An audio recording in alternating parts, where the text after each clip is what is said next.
Hey everyone, I hope you are having a fantastic day. It is Nellie Harden here, and today I want to talk to you about something that I think probably afflicts every family that is out there, and that is pet peeves. Like, what do you do when your kids are just driving you bonkers? Like, what are you doing? Why are you choosing that? This thing just really, really gets on my nerves. How can I help that? And to be fair and honest, there's probably things that we do that drive them crazy as well. In fact, I can think of some things that are pet peeves of my kids that are not one of mine, that are not one of my husband's. And so they developed them along the way, not sure where they came from. But the fact remains that pet peeves are around for every family out there, right? So how can we welcome peace into the door instead of pouring, fertilizer on the chaos when it comes to these things that are really annoying? Okay, so for any of you that don't know me out there, my name is Nellie Harden. I am the founder of the 6570 Family Project, where we are building a foundation of worth, esteem, and confidence in our young women today in order to help them become leaders of their own lives before they leave home and they're out there in the world. Okay, so I hope you are buckled in. Let's get started here. I want to preface this for anyone that is watching this channel for any amount of time. You know that I have 4 daughters myself. My daughters right now are 17, 15, 15, and 13. So we are very much in the thick of it. The middle school, the high school, the drama, the friendships, the bickering, the siblings, everything right there. So I feel you, and I'm right there with you too. So how do you deal with something when your kid is doing something that is just driving you nuts? And you name it. It could be shaking a leg. It could be biting their nails. It could be not brushing their hair. It could be their crazy whacked out clothes. It could be their lack of time management. It could be something that they're saying to you. You name it. I'm pretty sure everything can be a pet peeve in this world, right? Okay, so the first thing that you're going to want to do is to take an inward mental moment and just ask yourself, why is this driving me crazy right now? I want to kind of go from a bear, because that's my knee-jerk response to some of these things that are driving me crazy that you're doing. But I know I can't do that. I'm not your enemy. I am not the person that you want to run from. I'm the person that you want to come toward.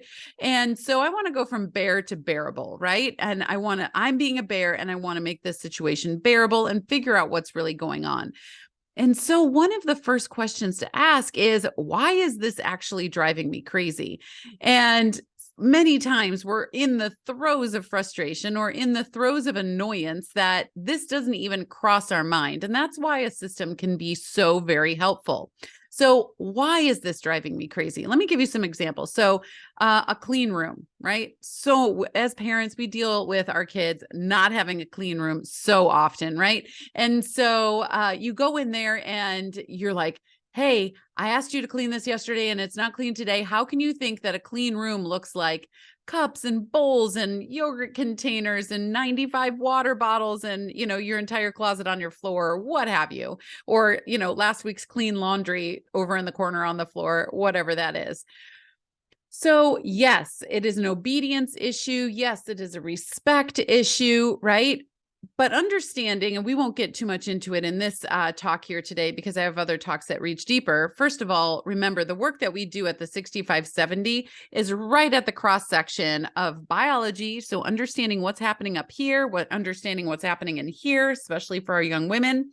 It's biology, it's psychology. So psychology is our thoughts, our decisions, our feelings, our behaviors, all of those. And then we also have faith, right? The world is much bigger, and I'm a part of a much bigger story than what's just happening on my Instagram feed right now. And culture, which is how they relate to everybody, right? Their family culture, school culture, city, town, state, country, world, all the things, all those cultures. And so when they come in, or when you come in and you're like, hey, your room is still pretty crazy, and I asked you to do this.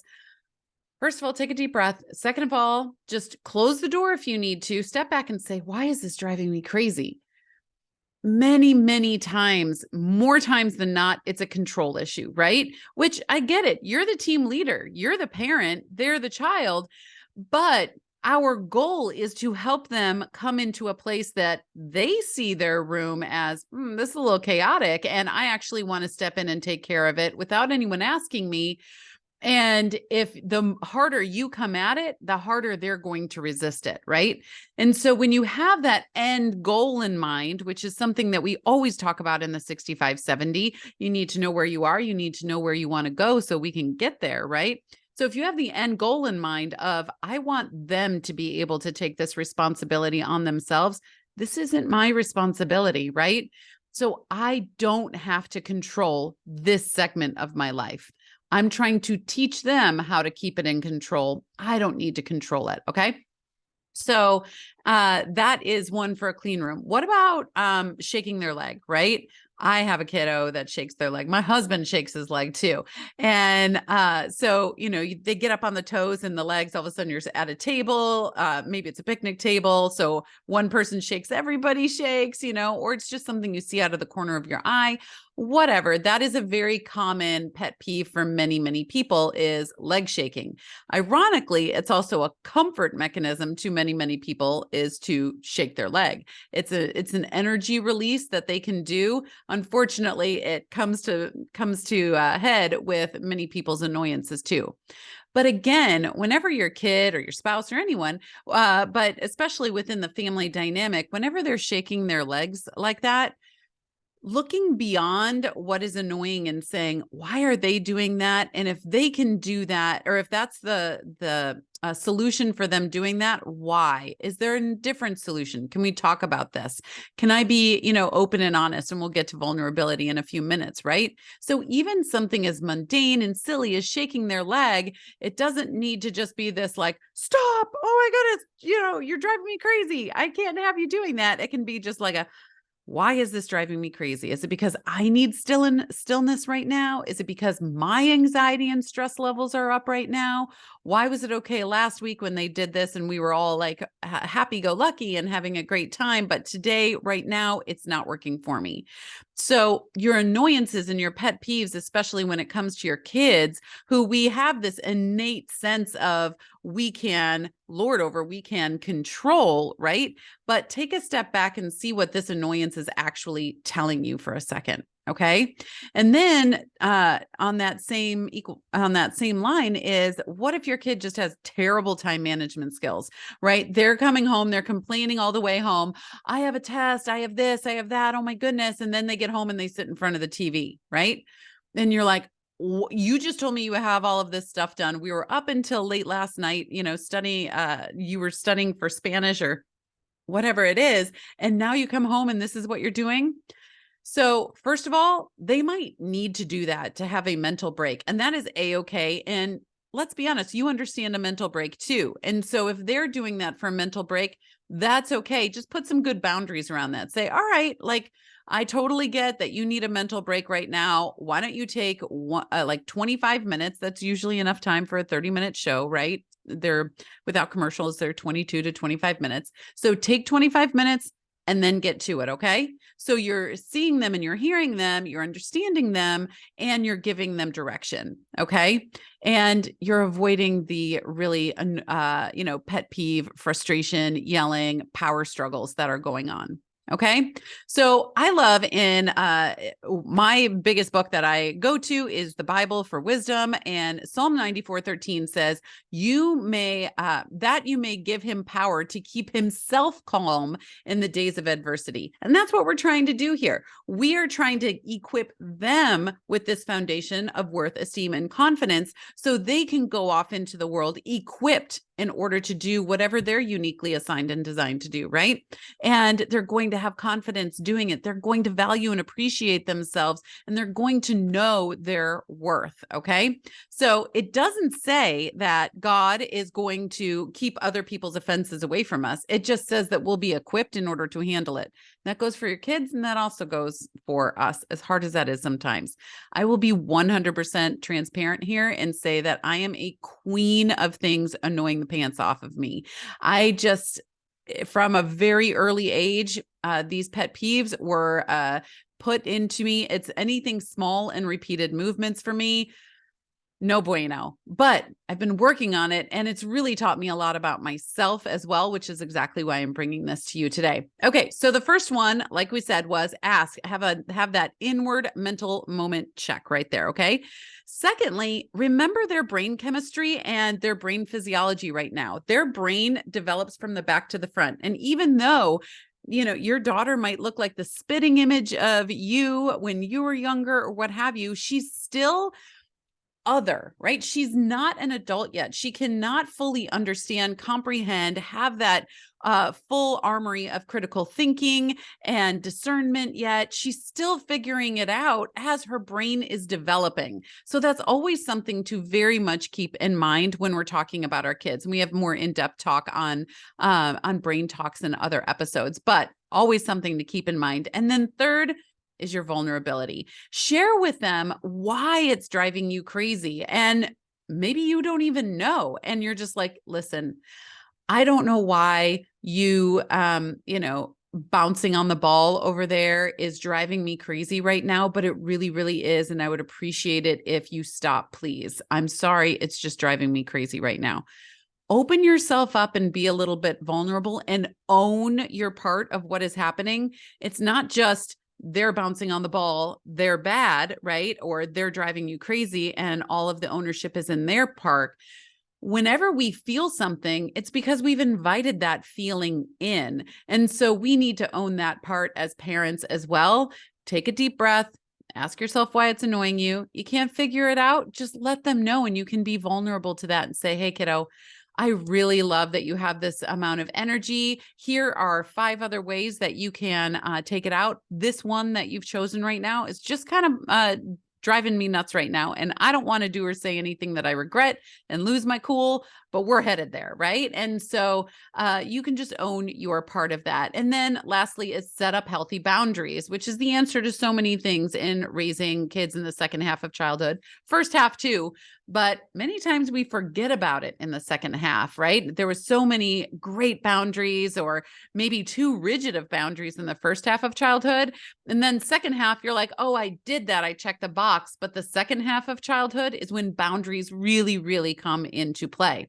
And so boundaries, remember, are to keep the dangers on the outside of the fence and the temptations on the outside of the fence that don't serve you or them in any way.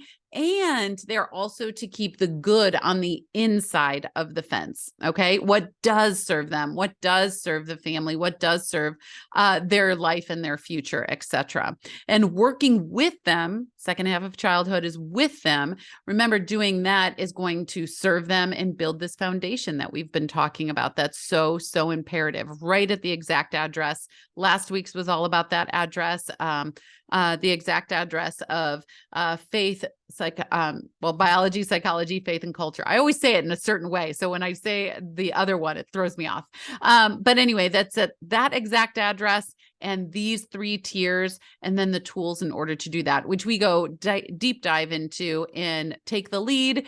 If you haven't heard of Take the Lead yet, that's when we walk through how to build this 3-tiered foundation of worth, esteem, and confidence, and the 4 keystone tools in order to do that. And you have that throughout all of your 65-70, because what season you're in now is going to be a different season next year and a different season down the line. So you have these throughout your entire 65-70 experience with you and your kid. But I'll put that stuff down below. Take a look at that. Set up a time to talk to one of us and see if that is a good option, a right option for you. The next right thing. Isn't that what Anna says in Frozen 2? I speak in movies and shows a lot, you guys. You know that.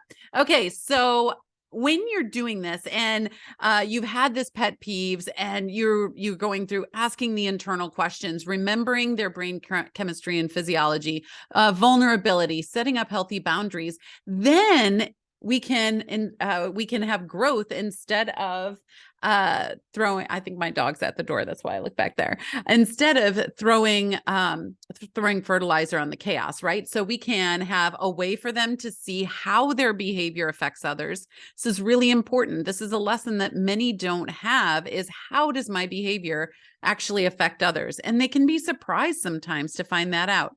Again, brain development. But just because their brain development is happening, that's not an excuse for everything, right? Because we are training and guiding them throughout the 65, 70. So yes, your brain is this way. So let's lay the tracks for understanding how your behavior affects other people, right? Leads to compromise, shows that you are not perfect and neither are they, and brings peace to chaos. A great example of this, real quick, and then we'll close up, is this morning, one of my kids she didn't make her lunch the night before. So we're all getting ready for school. Morning time is always going to be a little bit more chaotic, especially when you have multiple kids going in multiple directions, right? And because she didn't make her lunch that night, it affected everybody else that was going to school because we had to wait, etc. And so on the way to school, it wasn't a yell match. It wasn't, even though I was very annoyed on the inside, take a breath. Why am I annoyed with this? Because we need to do this, and this. And then I had a conversation with her about how her behavior affects everybody else. And so what are you going to do tomorrow in order to make this happen? And I need you to stick to that. Do you understand? Okay. Awesome. And then we can move on. Everybody's in understanding. There might be some residual frustrations. That's okay. They'll dissipate as the next experience happens when they get out of the car at school or what have you. But approaching these pet peeves, approaching these annoyances and frustrations with more calm, asking yourself why you're so annoyed. Maybe it has to do with something from your childhood. Maybe it has to do with something that's going on in your day that you hadn't even really unpacked yet, right? An underlying anxiety or frustration that you have that is totally out of the ballpark of what they're doing. But that whatever they're doing is triggering you. And then owning your part of that, right? Understanding their brain and setting up good boundaries so that not to bring shame to them, right? To bring awareness and accountability, right? Okay, guys, I hope you have a great day. I hope this was really helpful. I would love for you to give this video a thumbs up and put your thoughts and comments down below. Let me know, what does your kid do that absolutely drives you bonkers? These are so funny. I've done this poll before and there were crazy off the wall things that I'd never heard of that came in, and then some pretty typical ones too. So I want to see where you land. So put your stuff down below.